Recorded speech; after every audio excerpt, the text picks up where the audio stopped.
Om Swastiastu, kami dari kelompok 4 mata kuliah akuntansi biaya proyek, Prodi Teknik Sipil, Fakultas Teknik Universitas Hindu Indonesia. Di video kali ini, kami akan menjelaskan mengenai neraca lajur. Adapun subbab yang akan kami jelaskan diantaranya adalah mengenai yang pertama, pengertian neraca lajur, yang kedua, cara menyusun neraca lajur, ketiga, neraca atau balance sheet, 4. Penyajian laporan keuangan dari neraca lajur, 5. Pencatatan jurnal penyesuaian, dan yang terakhir adalah jurnal penutup atau closing entries. Presentasi pertama akan dilakukan oleh Agus Rizkiana. Halo teman-teman, saya Agus Rizkiana. Di sini saya akan menjelaskan pengertian neraca lajur beserta cara menyusun neraca lajur. Nama neraca lajur merupakan sebuah kertas kerja maupun worksheet yang berisi semua data tentang akuntansi dan biasa digunakan untuk mempermudah akuntan ketika hendak membuat laporan keuangan. Pemeriksaan buku besar setelah penyelesaian ini juga dilakukan guna memastikan bahwa saldonya sudah balance atau seimbang. Meskipun kertas kerja tersebut bukan merupakan laporan keuangan, namun kehadiran dari neraca ini akan sangat berguna untuk memudahkan pembuatan laporan. Bagi sebuah perusahaan yang berskala kecil dan akun buku besar tidak terlalu banyak, tentu neraca ini tidak terlalu dibutuhkan karena bisa langsung disesuaikan dengan neraca saldo yang ada. Lain halnya dengan sebuah perusahaan yang memiliki skala besar, adanya neraca lajur ini akan mampu memberikan kemudahan dalam melakukan rekap data keuangan sebelum melakukan sebuah penyesuaian. Cara menyusun neraca lajur. Melihat tujuan dan fungsi dari neraca lajur yang sangat bermanfaat bagi perusahaan tentu mengharuskan sebuah pemahaman prosedur yang tepat. Cara membuat neraca ini terbilang sangat mudah dan juga tidak terlalu memakan banyak waktu. Adapun cara tersebut yaitu 1. Membuat format neraca. Format dari neraca lajur tersebut terdiri dari beberapa kolom yang berisi nomor akun, nama akun, neraca saldo, jurnal penyesuaian, neraca saldo setelah penyesuaian, laba rugi dan neraca. Masing-masing dari kolom tersebut dibagi dua dengan penempatan debit dan kredit pada transaksi atau akun yang ada. Kemudian mengisi nomor akun dan nama akun. Tahapan berikut yang harus dilakukan setelah mempersiapkan format neraca lajur adalah mengisi nomor dan nama akun. Pengisian ini harus dilakukan mulai dari nomor akun terkecil agar terlihat lebih rapi. Nomor yang harus diisikan ke dalam neraca saldo melambangkan penggolongan dari tipe akun. Urutan untuk mengisi nomor dan nama akun ini dimulai dari aset, kewajiban, ekuitas, pendapatan dan beban. Pengisian nomor dan nama akun yang berurutan memudahkan untuk input transaksi berikutnya. Ketiga, mengisi kolom neraca saldo. Pengisian pada neraca saldo ini bisa didasarkan pada daftar akun yang sudah dibuat pada awal periode. Perusahaan juga bisa mengisi akun tambahan yang mungkin dibutuhkan dalam periode bersangkutan agar tidak ada melewatkan transaksi. Keempat, mengisi kolom jurnal penyesuaian. Langkah selanjutnya untuk membuat neraca lajur adalah mengisi bagian kolom jurnal penyesuaian. Komponen jurnal penyesuaian ini terdiri dari dua kolom, yaitu debit dan kredit. Letak dari kolom jurnal penyesuaian adalah di samping neraca saldo. Data yang diisikan di dalam kolom penyesuaian berasal dari transaksi penyesuaian yang terjadi dalam akhir periode. Transaksi penyesuaian ini terjadi akibat adanya perubahan saldo dalam akun tertentu yang membutuhkan pencatatan. Pengisian komponen ini bisa dilakukan berdasarkan jurnal penyesuaian untuk letak debit dan kreditnya. Pengisian penyesuaian ini harus dilakukan dengan teliti karena komponen ini penting untuk melihat saldo terbaru untuk akun tertentu.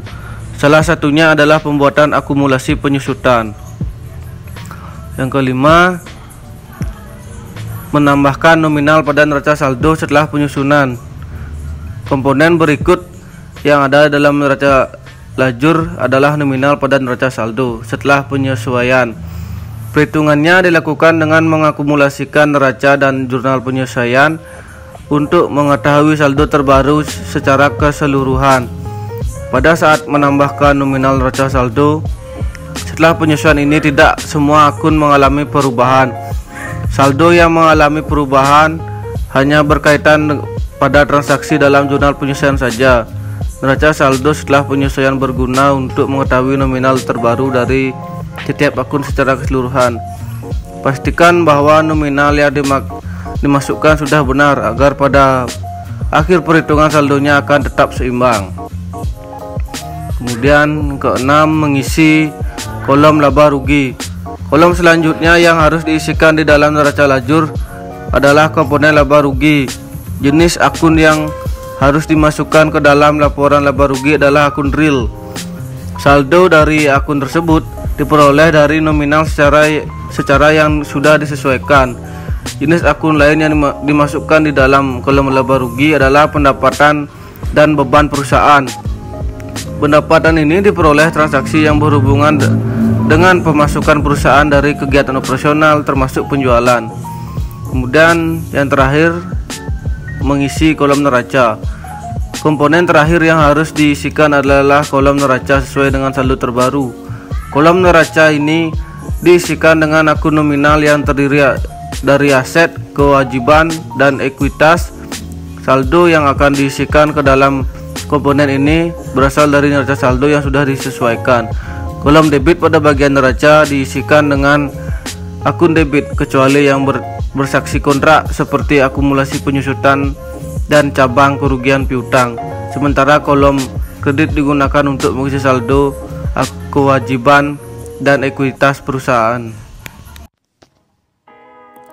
Baik, saya Agus Arianta akan melanjutkan presentasi mengenai neraca balance sheet. Neraca atau balance sheet perusahaan jasa. Neraca atau balance sheet merupakan suatu bentuk laporan keuangan yang menyajikan informasi mengenai perubahan posisi keuangan yang berupa aset, liabilitas, dan kewajiban, serta ekuitas atau modal untuk satu periode akuntansi tertentu pada suatu perusahaan. Rekening yang lancar harus didahulukan penyusunannya, dan rekening yang kurang lancar disusun di bawahnya. Kegagalan perusahaan dalam membuat balance sheet akan berdampak pada setiap lapisan manajerial. Pasalnya, di dalam laporan neraca keuangan ada berbagai informasi yang begitu penting untuk banyak pihak, mulai dari pemegang saham, pemerintah, hingga akademisi dan pihak lainnya. Jadi, neraca keuangan ini adalah kunci utama perusahaan dalam mengambil kebijakan. Tidak hanya memberikan gambaran keuangan perusahaan, balance sheet juga memiliki fungsi untuk mengetahui kondisi kesehatan keuangan dari perusahaan tersebut. Cakupan ini termasuk ramalan kondisi arus kas di masa mendatang, fleksibilitas anggaran perusahaan, dan likuiditas perusahaan atau memenuhi kewajiban membayar hutang dan sebagainya tepat pada waktunya. Di samping itu, 3 unsur penting yang harus diketahui dalam neraca atau balance sheet. Yang pertama yaitu aset atau aktiva. Aset atau dikenal juga dengan istilah aktiva mengacu pada semua jenis sumber daya yang dikelola oleh produsen atau perusahaan. Ini mencakup kas, semua piutang, ketersediaan barang, gedung, tanah atau lahan, mesin, dan lain sebagainya. Dilihat dari jangka waktunya, aset terbagi menjadi 2, yaitu aset lancar dan tetap. Aset lancar memiliki jangka waktu pencairan kurang dari atau maksimal selama 1 tahun. Cakupan aset lancar yaitu piutang, uang muka, kas, ketersediaan barang, dan semua perlengkapan. Sementara itu, aset tetap memiliki jangka waktu yang lebih panjang atau lebih dari 1 tahun.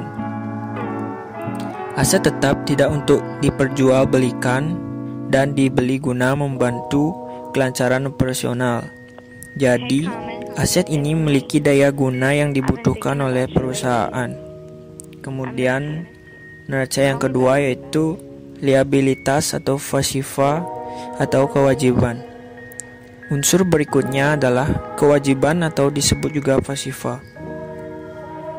Aspek ini merupakan kewajiban dan satu produsen atau perusahaan terhadap pemilik usaha lain yang sifatnya masih perlu ditagih baik jangka pendek maupun panjang. Liabilitas begitu istilah lain dari kewajiban atau pasifa ini termasuk uang muka, utang, dan biaya jatuh tempo atau akrual. Pasifa sendiri dibagi menjadi dua, yaitu hutang jangka pendek atau hutang lancar dan hutang jangka panjang. Hutang jangka pendek harus segera dibayarkan dengan lama waktu maksimal 1 tahun. Kelompok ini termasuk wesel bayar atau utang wesel, hutang dagang atau account payable, dan sama biaya lain yang harus dilunasi. Sementara hutang jangka panjang memiliki jangka waktu pembayaran yang cenderung lebih lama. Ini misalnya hutang hipotek atau mortgage dan obligasi. Kemudian neraca yang terakhir, ekuitas atau modal. Unsur terakhir yang perlu dipahami dalam membaca balance sheet yaitu modal atau ekuitas. Modal dapat didefinisikan sebagai angka selisih yang diperoleh antara semua komponen aset dan hutang. Modal dalam laporan neraca keuangan merupakan saldo modal akhir perusahaan. Neraca dapat disusun dengan dua bentuk, yaitu bentuk Staffel dan bentuk Skonto. Bentuk laporan Staffel. Neraca Staffel merupakan neraca yang disajikan dengan harta atau aktiva di bagian atas dan kewajiban serta modal di bagian bawahnya. Adanya neraca bentuk Staffel sering disebut juga bentuk laporan atau vertikal. Kemudian bentuk T atau Skonto atau bentuk rekening. Neraca yang disusun dalam bentuk T artinya penyajian harta atau aktiva di sebelah kiri, sedangkan kewajiban dan modal di sebelah kanan. Adanya neraca bentuk Skonto sering disebut juga bentuk menyebelah, neraca T atau bentuk rekening. Selanjutnya, laporan keuangan adalah catatan tertulis yang menyampaikan kegiatan bisnis dan kinerja keuangan suatu perusahaan. Laporan keuangan sebuah perusahaan sering diaudit lembaga tertentu untuk memastikan keakuratan laporan, terutama urusan pajak, pembiayaan, atau investasi. Laporan keuangan menyajikan informasi seperti aset, liabilitas, ekuitas, pendapatan dan beban termasuk keuntungan dan kerugian, serta kontribusi dan distribusi kepada pemilik dalam kapasitasnya sebagai pemilik dan arus kas. Adapun kegunaan dari neraca lajur adalah untuk mempermudah penyusunan laporan keuangan. Laporan ini berisi semua informasi untuk laporan keuangan seperti saldo-saldo perkiraan sebelum jurnal penyesuaian, perkiraan jurnal penyesuaian, dan saldo-saldo perkiraan setelah jurnal penyesuaian. Dalam praktik penyelenggaraan akuntansi secara manual, neraca lajur memuat 5 bagian pokok. Yang pertama yaitu neraca saldo, kemudian penyesuaian, neraca saldo setelah penutupan, laporan perhitungan laba rugi, dan yang terakhir neraca. Baik, materi selanjutnya akan dilanjutkan oleh Arnita. Pencatatan jurnal penyesuaian. Jurnal penyesuaian adalah jurnal yang dibuat dalam proses pencatatan perubahan saldo dalam akun sehingga saldo mencerminkan jumlah yang sebenarnya. Secara umum, manfaat yang diberikan yaitu menetapkan saldo catatan akun buku besar pada akhir periode serta menghitung pendapatan dan beban selama periode tertentu. Tujuan adanya jurnal penyesuaian adalah untuk mengubah transaksi tunai menjadi metode akuntansi akrual. Adapun hal-hal yang perlu diperhatikan ketika membuat jurnal penyesuaian diantaranya adalah: yang pertama, tidak perlu menyertakan kas. Tujuan jurnal penyesuaian adalah untuk membuat catatan akuntansi secara akurat yang mencerminkan prinsip pencocokan dan mencocokkan pendapatan dan biaya selama periode operasi. Ada beberapa kasus yang jarang terjadi, di mana kas perlu disesuaikan, namun idealnya semua penyesuaian harus dilakukan sebelum menjalankan neraca saldo yang belum disesuaikan. Yang kedua, debit selalu sama dengan kredit. Yang ketiga, memiliki satu akun neraca yang meliputi aset atau aktiva dan kewajiban atau pasifa, serta akun laporan laba rugi yang meliputi pendapatan dan beban di entry jurnal. Fungsi jurnal penyesuaian. Adapun beberapa fungsi dibuatnya jurnal penyesuaian, diantaranya adalah: yang pertama, untuk menunjukkan keadaan sebenarnya dari harta, kewajiban, dan modal pada akhir periode akun real. Yang kedua, untuk menetapkan saldo catatan akun buku besar pada akhir periode, sehingga perkiraan saldo real khususnya perkiraan harta dan kewajiban menunjukkan jumlah yang sebenarnya. Ketiga, untuk menentukan akun nominal selama suatu periode, serta mengetahui kondisi yang sebenarnya dari akun tersebut. Fungsi yang terakhir adalah untuk menghitung setiap perkiraan nominal atau perkiraan pendapatan dan beban yang sebenarnya selama periode yang bersangkutan. Alasan jurnal penyesuaian dibuat. Setiap jurnal dalam pencatatan akuntansi tentu saja mempunyai alasan masing-masing mengapa jurnal tersebut dibuat. Sedangkan untuk jurnal penyesuaian, secara umum ada dua alasan penyebab mengapa jurnal penyesuaian harus dibuat. Yang pertama, kondisi di mana suatu transaksi sudah terjadi, namun informasi tersebut belum dicatat dalam perkiraan yang bersangkutan. Yang kedua, transaksi yang sudah dicatat dalam perkiraan yang bersangkutan, namun saldo perkiraan masih harus disesuaikan agar dapat disajikan dalam nilai yang benar. Cara mencatat jurnal penyesuaian. Langkah membuat jurnal penyesuaian dapat dibagi menjadi beberapa tahap sebagai berikut. 1. Cetak neraca saldo yang belum disesuaikan. 2. Analisa setiap akun yang ada. 3. Mencari ketidaksesuaian pada saldo. 4. Mencatat ayat jurnal penyesuaian. Akun yang perlu disesuaikan pada jurnal penyesuaian. Walaupun jurnal penyesuaian bisa membantu kita dalam mencatat atau mengoreksi pencatatan pembukuan usaha kita, namun kita juga harus tahu bahwa tidak semua akun bisa dicatat dalam jurnal ini. Beberapa akun yang perlu dicatat dalam jurnal penyesuaian diantaranya adalah: yang pertama, akun perlengkapan. Akun perlengkapan perlu disesuaikan karena ada pemakaian, misalnya jurnal penyesuaian persediaan. Yang kedua, akun beban dibayar di muka. Akun beban dibayar di muka disesuaikan karena telah dijalani atau jatuh tempo, misalnya adalah jurnal penyesuaian sewa dibayar di muka. Ketiga, akun aktiva tetap yang disesuaikan karena penyusutan. Keempat, akun pendapatan diterima di muka disesuaikan seiring dengan penyerahan jasa atau produk pada pelanggan.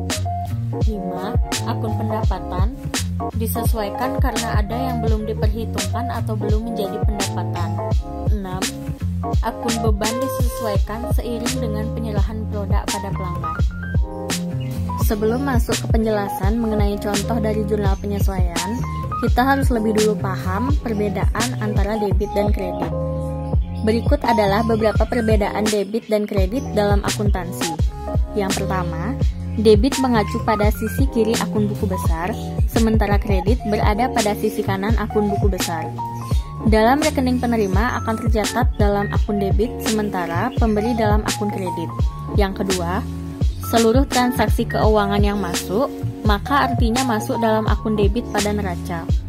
Sementara transaksi apapun yang keluar, maka dicatat dalam akun kredit. Yang ketiga, dalam laporan laba rugi, seluruh pengeluaran dan kerugian dicatat dalam debit, Sementara untuk pendapatan ditulis dalam kredit. Yang terakhir adalah peningkatan debit disebabkan oleh kenaikan cash, inventaris, mesin, perlengkapan, tanah, bangunan, asuransi. Sedangkan peningkatan pada kredit disebabkan oleh kenaikan dana pemegang saham, biaya, laba ditahan, hutang, dan lain-lain. Dan ini merupakan contoh dari jurnal penyesuaian yang saya ambil dari Google. Jurnal penyesuaian akuntan Agus dan rekan per 31 Desember 2010.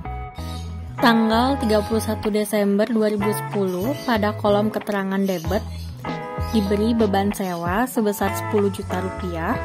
Kemudian pada kolom kredit sewa dibayar di muka sebesar 10 juta rupiah. Jadi nilai antara debit dan kredit itu sama. Kemudian selanjutnya pada tanggal yang sama 31 Desember 2010 pada kolom debit beban perlengkapan sebesar 2 juta rupiah. Kemudian pada kolom perlengkapan nilai kredit sebesar 2 juta rupiah. Kemudian di kolom ketiga pada tanggal 31 Desember 2010 pada kolom debit beban penyusutan peralatan sebesar Rp2.980.000. Kemudian pada kolom kredit akumulasi penyusutan peralatan sebesar Rp2.980.000. Kolom keempat pada tanggal 31 Desember pada kolom debit beban iklan sebesar 400.000, kemudian pada kolom kredit, iklan dibayar di muka sebesar 400.000. Kemudian, kolom terakhir, kolom kelima, pada tanggal 31 Desember, pada kolom debit, beban gaji sebesar 2.450.000, kemudian pada kolom kredit, utang gaji sebesar 2.450.000. Nah, bisa kita lihat bahwa di kolom debit dan kredit nilainya itu adalah sama. Jika ditotal pada kolom debit, maka hasil yang didapat adalah sebesar Rp17.830.000 dan pada kolom kredit juga sebesar Rp17.830.000. Nah, jadi jurnal tersebut dikatakan sesuai apabila nilai debit dan kreditnya sudah sama. Kemudian, sebelumnya jurnal penyesuaian ini dibuat berdasarkan neraca saldo. Jurnal penutupan atau closing entries. 1. Tujuan dan fungsi pembuatan jurnal penutup. Closing entries journal atau jurnal penutup dibuat pada akhir periode akuntansi setelah penyusunan laporan keuangan perusahaan. Jurnal ini perlu dibuat karena ada akun yang saldonya harus masih disesuaikan hingga jumlahnya 0 agar tidak mempengaruhi transaksi periode berikutnya. Penyusunan jurnal penutup ini disesuaikan dengan perusahaan baik CV, firma maupun PT. Penyusunan jurnal penutup yang dibuat fleksibel ini bertujuan untuk mempermudah pihak berkepentingan untuk mempelajarinya. Fungsi dari jurnal penutup adalah memisahkan akun pendapatan dan beban. Hal ini agar kedua akun tersebut tidak bercampur dengan saldo pada periode pembukaan berikutnya. Setelah pemisahan kedua akun tersebut, maka perusahaan bisa mulai menyusun periode berikutnya. Jurnal penutup juga berguna untuk memudahkan proses auditing karena setiap transaksi antar periode sudah dipisahkan. Pihak auditor perusahaan akan dengan mudah transaksi yang berada dalam beberapa periode akuntansi sekaligus. Kegunaan terakhir dari jurnal penutup adalah untuk membantu menyajikan laporan keuangan secara real dari perusahaan setelah penutupan pembukuan dalam satu periode. Laporan keuangan yang disajikan pada akhir periode tersebut hanya memuat aset, liabilitas, dan ekuitas perusahaan. Selanjutnya, ada beberapa komponen yang nantinya akan ditutup, yaitu akun nominal dan pembantu modal. Jenis akun tersebut akan ditutup agar saldonya menjadi 0 sehingga tidak berpengaruh pada transaksi keuangan perusahaan pada periode selanjutnya.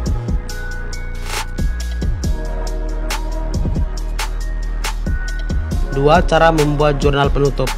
Format laporan penutupan keuangan perusahaan ini susunannya sama dengan jurnal umum. Entry jurnal yang disusun pada akhir periode ini digunakan untuk mentransfer saldo ke akun permanen.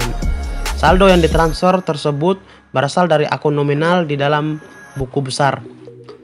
Pembuatan jurnal penutup dilakukan ketika penyusunan laporan keuangan tahunan perusahaan sudah selesai dilakukan. Setiap akun nominal akan dipastikan saldonya kembali berjumlah 0 agar perusahaan bisa mulai siklus akuntansi pada periode berikutnya. Penyusunan jurnal penutup ini sebenarnya didasarkan pada laporan laba rugi milik perusahaan. Pihak akuntan perusahaan tidak perlu bingung lagi untuk membuka laporan keuangan lainnya karena pada laba rugi sudah dipaparkan angka nominalnya secara rinci. Format jurnal umum yang dibuat sama seperti jurnal juga mempunyai tujuan untuk mempercepat proses pengerjaan. Di samping itu, format tersebut juga dianggap akan memudahkan pihak auditing untuk memeriksa akun apa saja yang ada dalam jurnal penutup. Nah, sebelumnya pada subbab kedua sudah dijelaskan bagaimana cara membuat atau menyusun neraca lajur. Nah, yang pertama, di baris pertama itu ada kode akun, nama akun, neraca saldo, penyesuaian, neraca saldo setelah disesuaikan, laporan laba rugi dan neraca. Dan masing-masing dari neraca saldo sampai neraca itu dibagi lagi menjadi 2 kolom, menjadi kolom debit dan kolom kredit. Kemudian pada kolom nama akun kita hanya perlu memasukkan akun-akun yang diperlukan untuk menghitung neraca lajur. Sebagai contoh untuk yang pertama, nama akun yang pertama kas pada kolom neraca saldo, tepatnya di kolom debit sebesar Rp10.800. Kemudian pada neraca saldo setelah disesuaikan pada kolom debit juga sebesar Rp10.800. Kemudian pada kolom neraca, tepatnya pada kolom debit sebesar Rp10.800. Jadi nilai antara di neraca saldo, kemudian neraca saldo setelah disesuaikan dan neraca itu sama, sebesar Rp10.800. Dan begitu seterusnya sampai ke bawah. Nah, kemudian setelah nama akun dan nilainya semua dimasukkan, tinggal kita mencari total dari debit dan kredit dari masing-masing neraca saldo, kemudian jurnal penyesuaian, neraca saldo setelah disesuaikan, laporan laba rugi dan neraca. Dan yang terakhir akan didapatkan berapa total dari semua neraca saldo, kemudian jurnal penyesuaian, kemudian neraca saldo setelah disesuaikan, laporan laba rugi, serta neraca. Sekian penyampaian materi dari kelompok 4 mengenai neraca lajur. Kami mohon maaf apabila di dalam penyampaian materi terdapat kekurangan dan kesalahan. Akhir kata kami ucapkan terima kasih.